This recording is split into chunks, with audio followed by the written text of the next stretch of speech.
Okay, I'm going to take some time out and answer a very long comment that was under the market update for April 10th. And it's a well thought out comment, which is why I'm going to take the time to answer it. And hopefully I can, you know, shed a little bit of light on some of the points that you make, because these are points that I've heard before, and they're I think leaning in the right direction. We just want to know if we can look at them in a little different way. Let's read number one. This is, I said I really couldn't make the bear argument. And, I've had some emails saying, are you kidding me? You can't make the bear argument for this market? And, well, yes, I can. I can make a bear argument, but for every point I come up with, I can refute it with something else.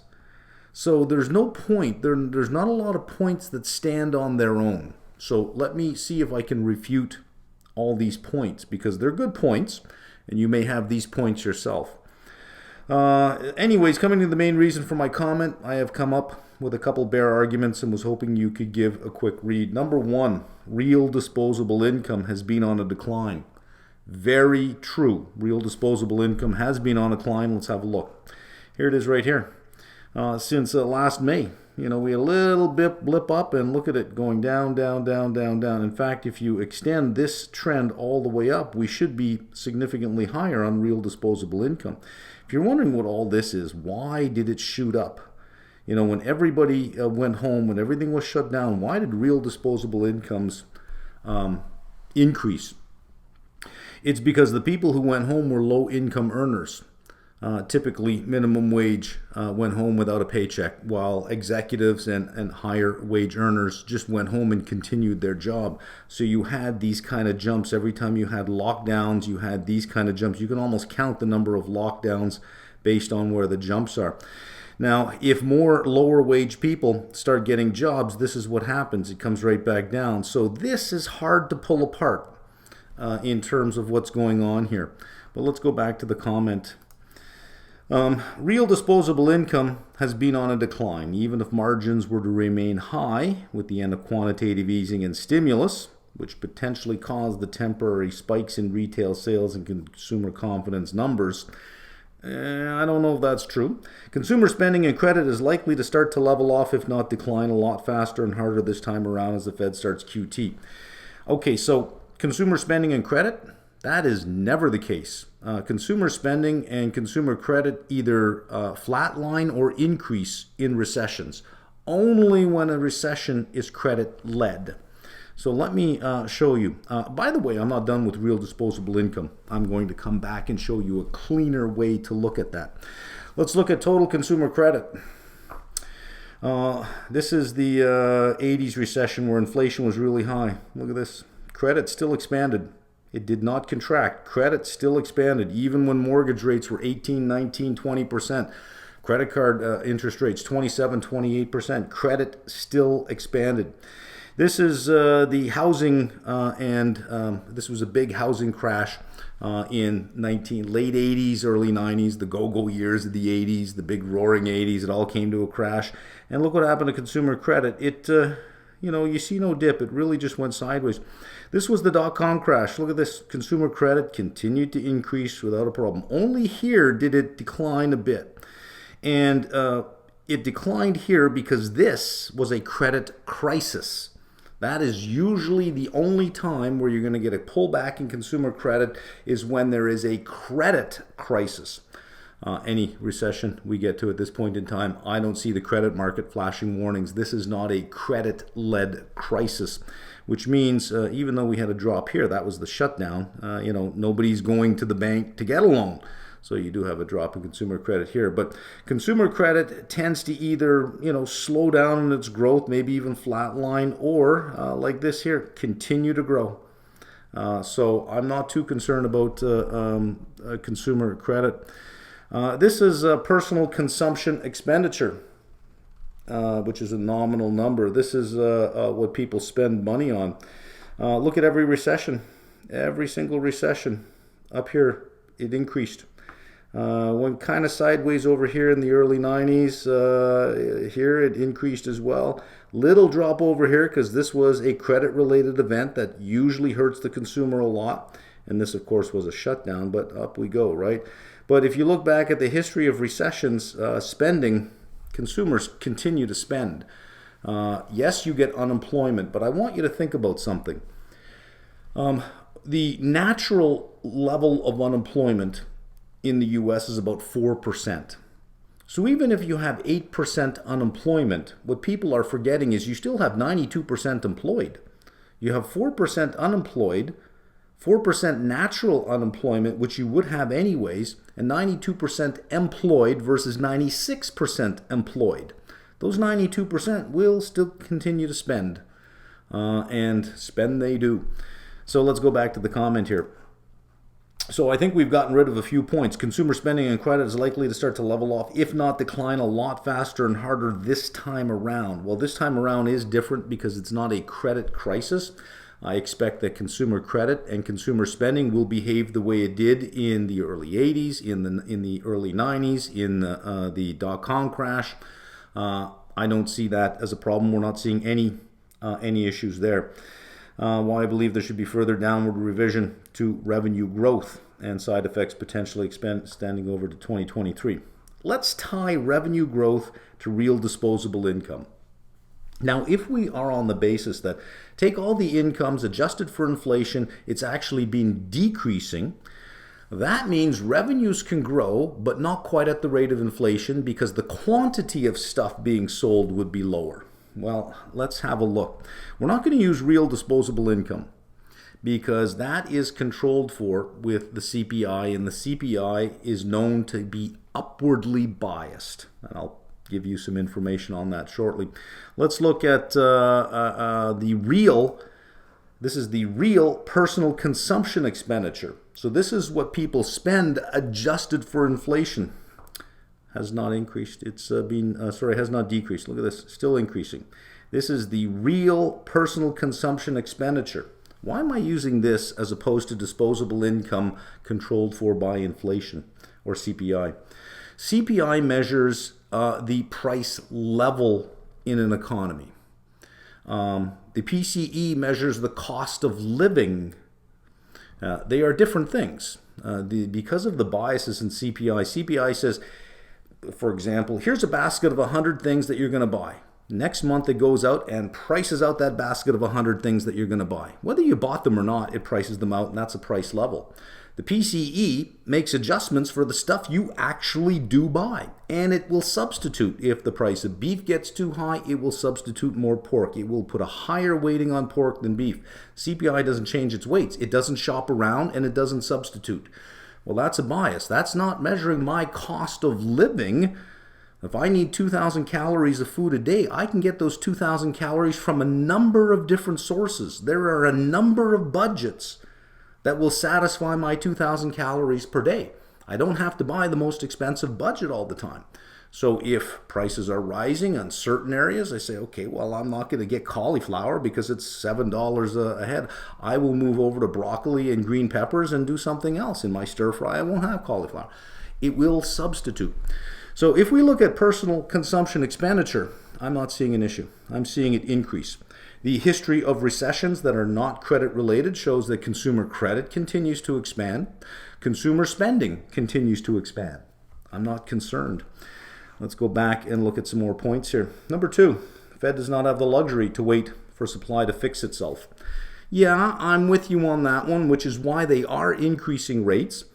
But my point was that, sure, they have to do something. They have to be seen as doing something. If you go back over the past 5-6 weeks that I've been talking about this, they gotta do something. But I think they're going to be very measured in what they do because I'm sure they're aware that they can't affect all of the prices in the CPI basket. Only some of the prices they can affect with changes in demand, because some things are just out of their control. You're not going to affect the price of new vehicles, only because the car companies simply can't make enough to satisfy demand. So even if you raise interest rates, some people may leave the lineup, but not enough people to actually meet the lowered level of supply. So I say the biggest threat is a policy mistake, is the Fed thinking that it can break inflation, which is supply constraint, by continually raising rates. But they got to be seen as doing something. They are unlikely to want a wage price spiral. Hence, they are more likely and willing to force the economy into recession than wait it out. Well, I don't think that they're willing to force it. I think that they're if that's what it takes, they will do it. But I think they would rather not. If we look at their economic projections, they're not projecting a hard landing. They're projecting a soft landing with everything working out well. So I think that they believe that they can get that done. I don't think they want to see a recession. I think they're going to do everything they can, and I think they're going to be very data-driven and very measured in what they do. Number 3, China's rising producer inflation is very likely going to stay high for as long as commodity prices stay high. No, that's not true. Commodity prices can stay right where they are forever and ever, and PPI and CPI will go to 0%. I know you're thinking, how is that possible? In a second, I'll draw it out for you, and I'll show you how you can have zero inflation going forward without any prices dropping whatsoever. Russian situation, likely commodities elevated for a while. In some commodities, yes. But the beautiful thing about humanity is we are strategic. The animal kingdom is not. So when we talk about things like survival of the fittest and evolution, that works very well for non-strategic actors. That means these are, a non-strategic actor is an actor that simply just exists in a particular state and the environment changes around them without them changing. Humans can change. We can make plans. We can adapt. Canada is going to increase its output of oil. The U.S. is going to increase its output of oil. Biden is releasing 1 million barrels a day from the strategic reserves. Companies, as long as prices are elevated, and you've got a lot of smaller players that are going to sell a whole bunch forward on the futures market or on a forward curve that's upward sloping. Yeah, they're going to meet in time. They will meet that those production levels. So I'm not too concerned about that. And that's the reason I bring China into the argument, is very simply because U.S. consumers still needs China for most of their cheap basic goods in order to have money they could spend on the main GDP driving factor. Listen, even if you onshore production, PPI will still be where it is. It really doesn't matter where PPI shows up. Most commodities, I'll say all commodities, are priced on a global market. There are benchmark prices, and then there are regional markets where there are discounts or premiums to the benchmark. The oil market works that way. You have a couple of benchmark prices, Brent, WTI, and then you have all of the different blends that are priced off the benchmark. But there's a global price in place. It wouldn't matter where it was, but I want you to think about this. Let's assume that you could onshore production into the U.S. So take the iPhone being assembled in China, and let's say that you could assemble the iPhone in the U.S. The labor cost component of that would be a small fraction of the overall price. So the price would go up, but it certainly wouldn't go up 20, 30, 40%.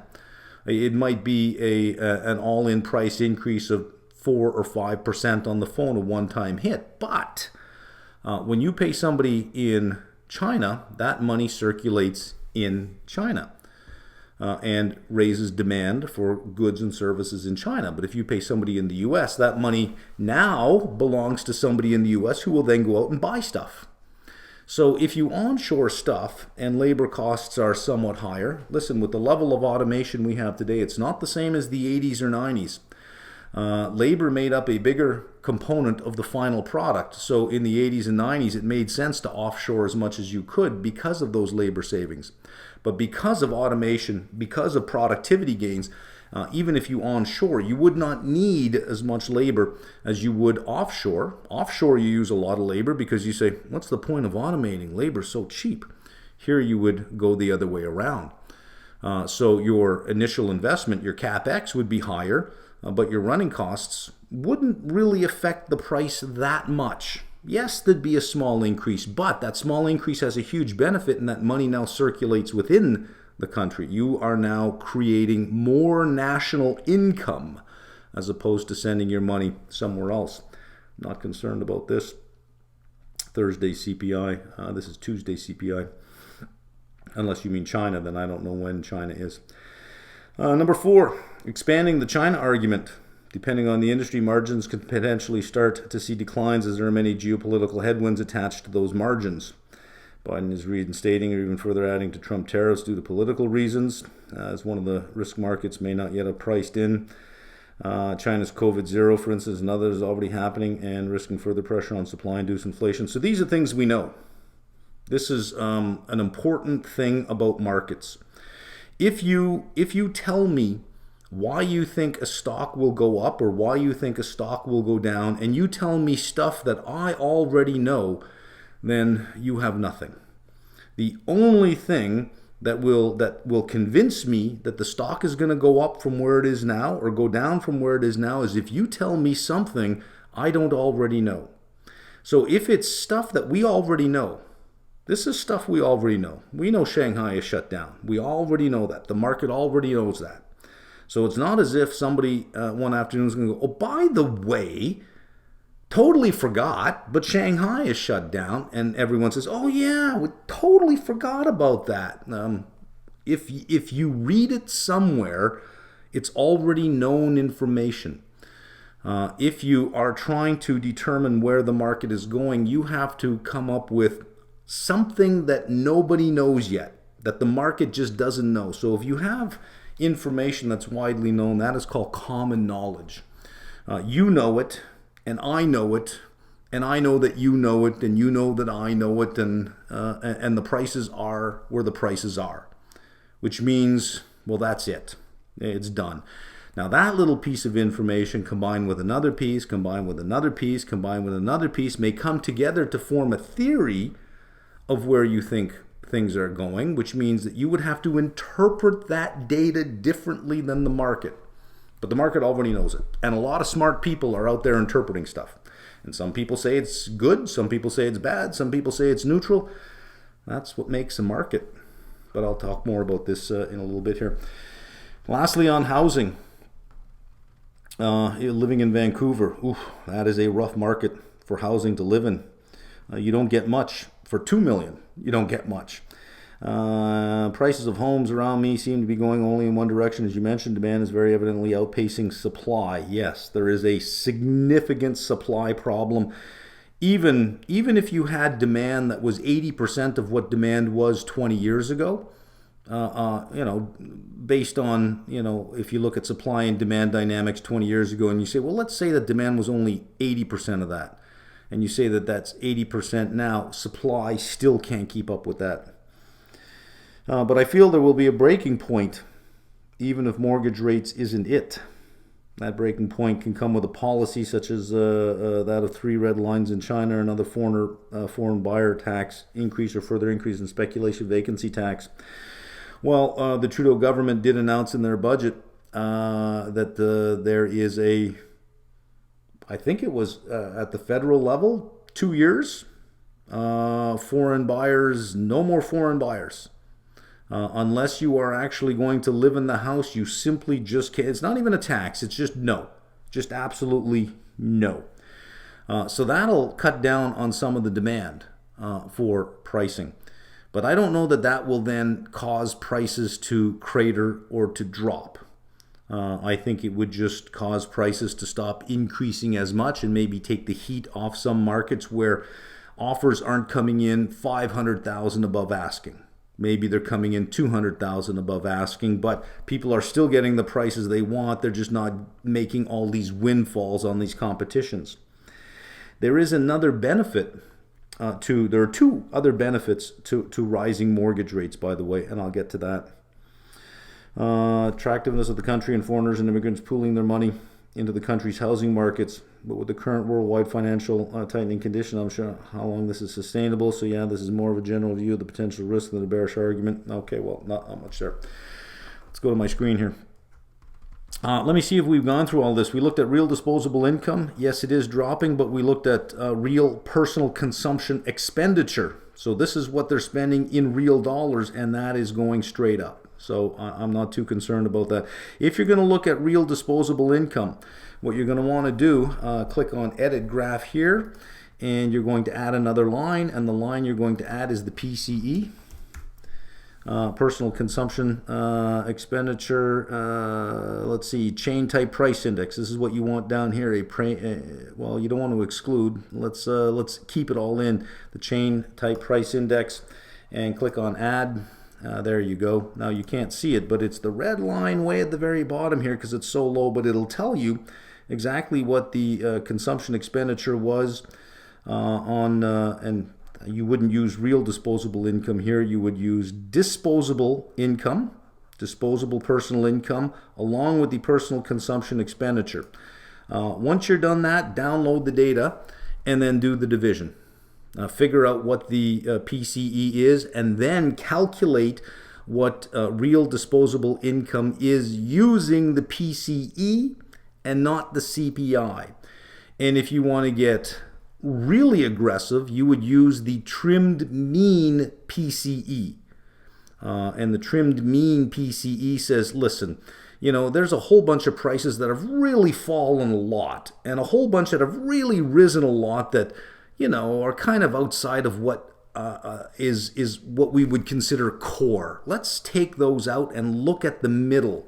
So it trims the extremes and it looks at the middle. If you want to get really aggressive, you would look at disposable personal income, not the real, but disposable personal income. Then you would add the PCE and maybe the trimmed PCE. Then you download it. You've got all three data series in Excel.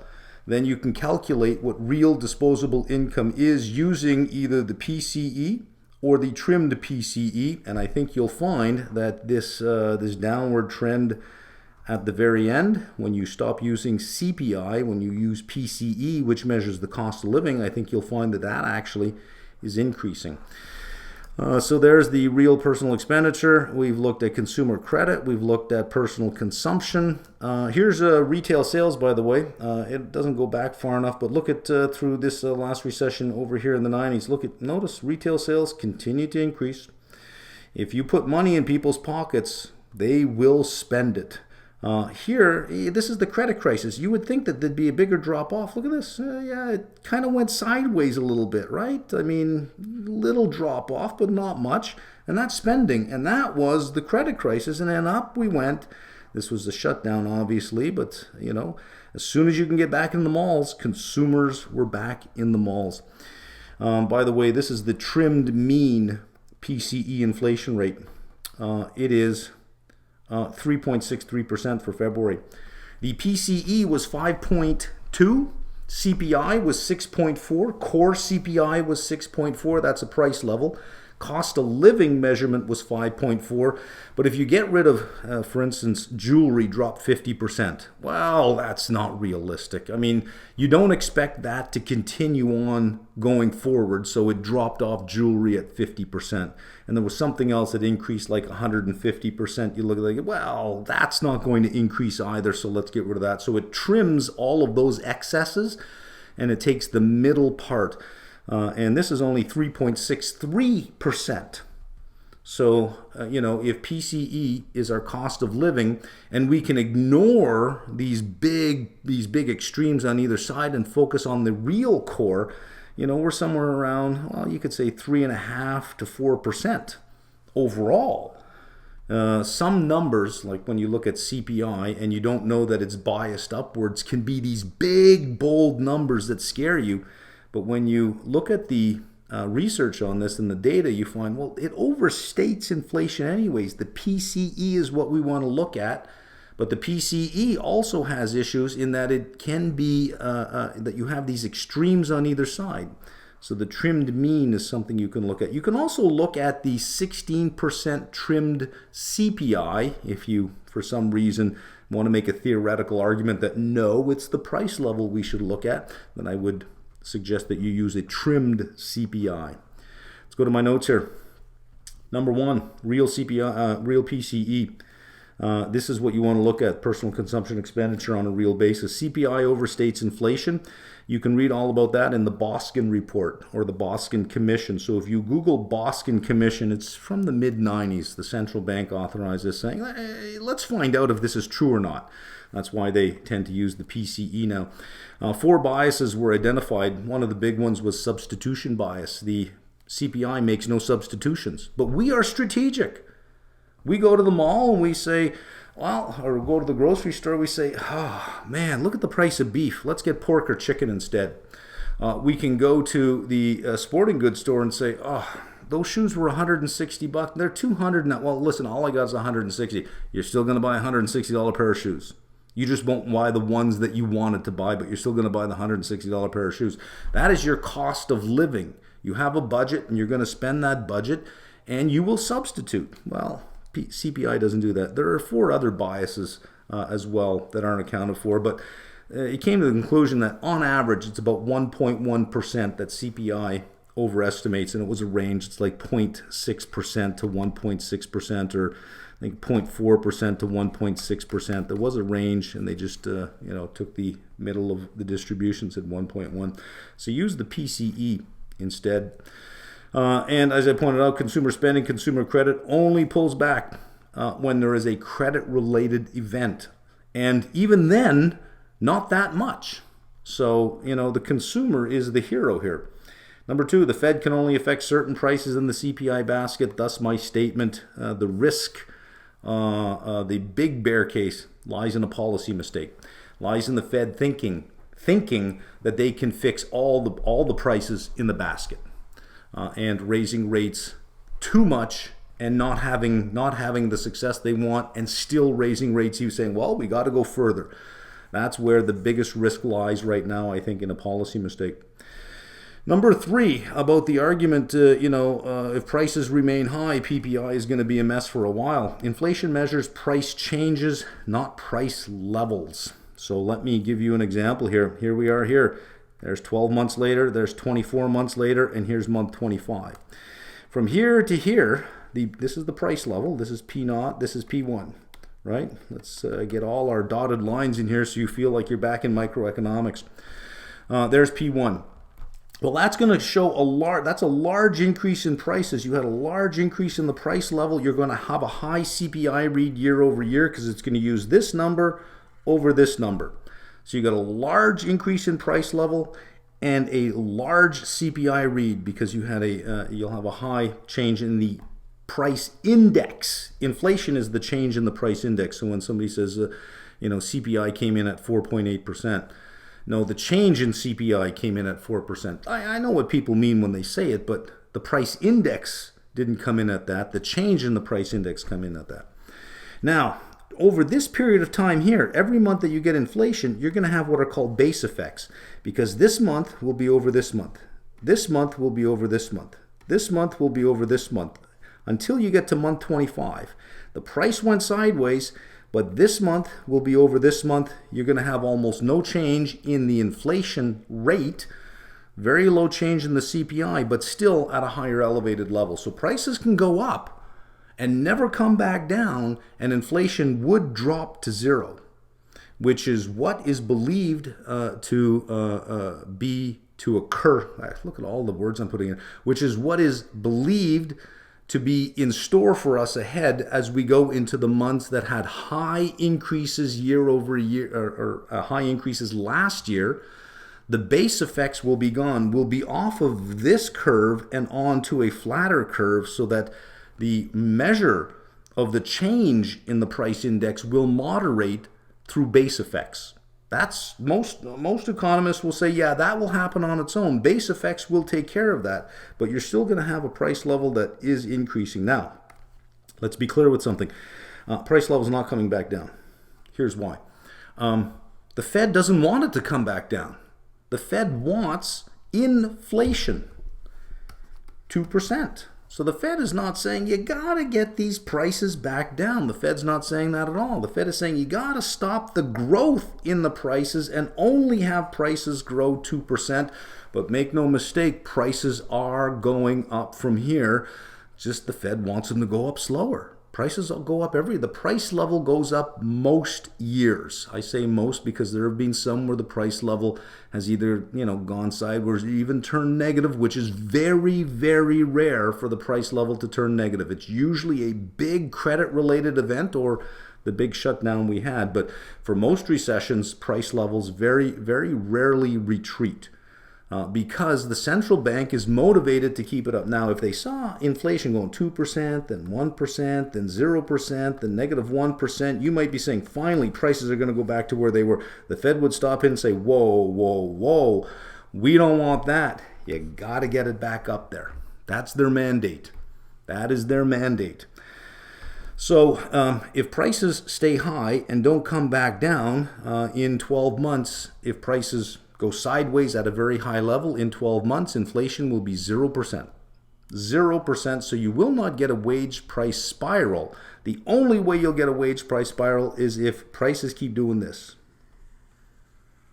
They got to keep doing that, and then you would have inflation at, if that's a straight line, you'd have inflation at whatever the, whatever e to the x is, whatever the x component is, that's what that would be, the growth rate. Would be, let's say if it's 8%, then you'll have inflation at 8% year over year as long as prices continue to rise at that rate. But it's the change in prices, not the level in prices. Number 4, onshoring. Increases domestic incomes, which means more people can buy more stuff. And a lot of money is spent, when you look at the mix of how people spend, it's usually 70% services, 30% stuff. These services, it's usually local, and most of this stuff is local as well. 90 cents to 95 cents of every dollar is circulated locally, and the difference is for imports.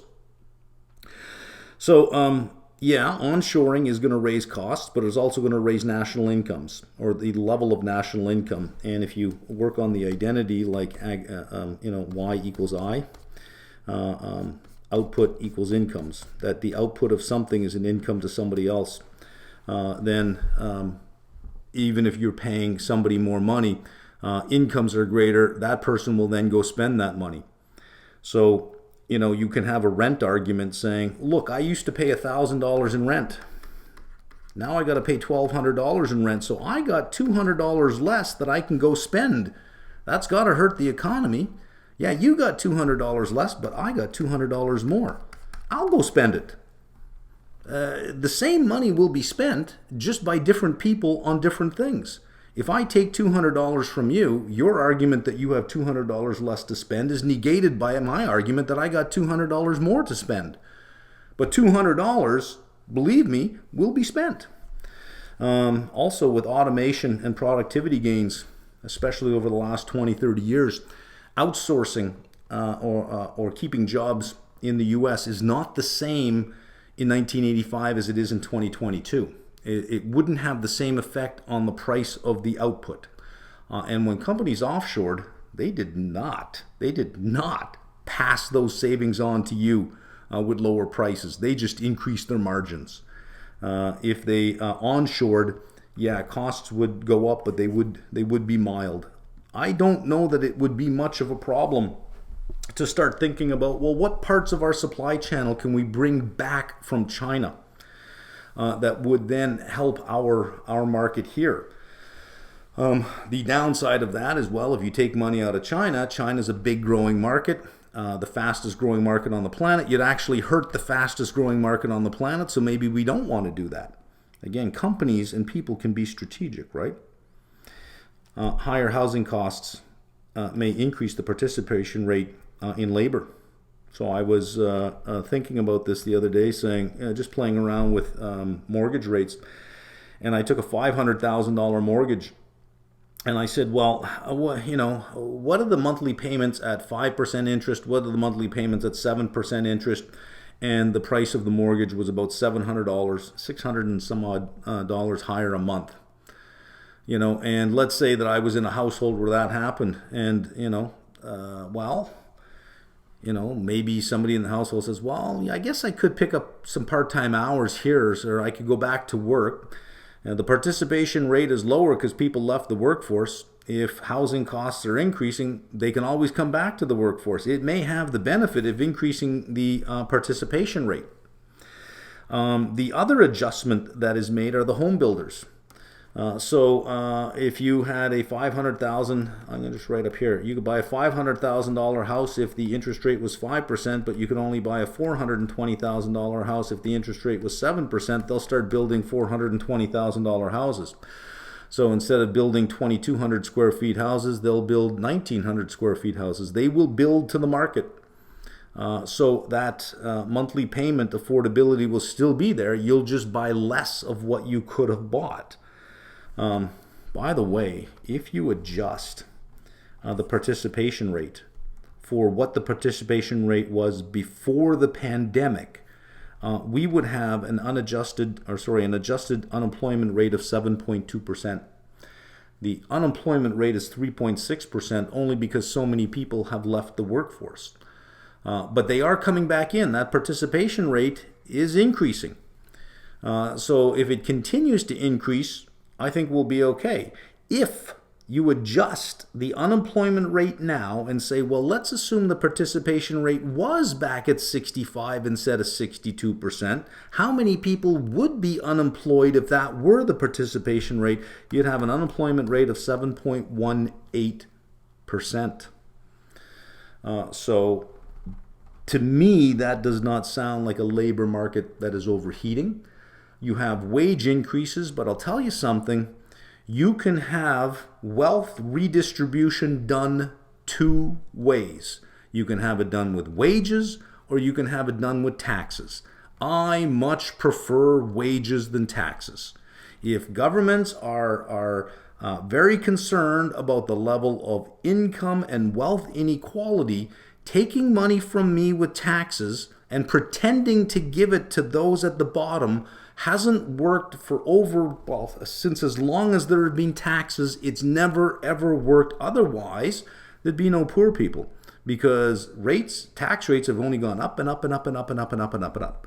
The best form of wealth and income redistribution in any economy is wages.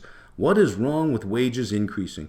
What is wrong with workers finally getting 7, 8, 9% raises?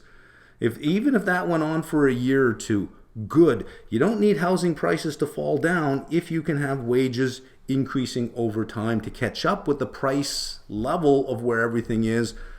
I see nothing wrong with some wage pressure. Anyways, there is my answer. I like well thought out questions, by the way. It was a well thought out question, and hopefully my replies have given you some a new way to think about some of those statements. I guess the big takeaway is this: if you're reading something, that's not an edge. You have not found something with an edge. If you're reading something, you have to then say, all of this is out there, and here's where the price is. It's not as if nobody knows it. You've read it, you've been able to find it, and there's the price. You have no edge. So to bet against the price based on common knowledge isn't really going to help. You have to really try to see something that nobody else has seen, or interpret it in a way that nobody else has interpreted. But to look at something and say, well, this price has declined over the last, wages are declining. Yeah, well, if that's true, everyone already knows it. The big banks and the big institutions, they already know it, and really it's their money that pushes the market around. And if it's not pushing the market around, it means they know it and it doesn't matter to them. Okay, there's my answer.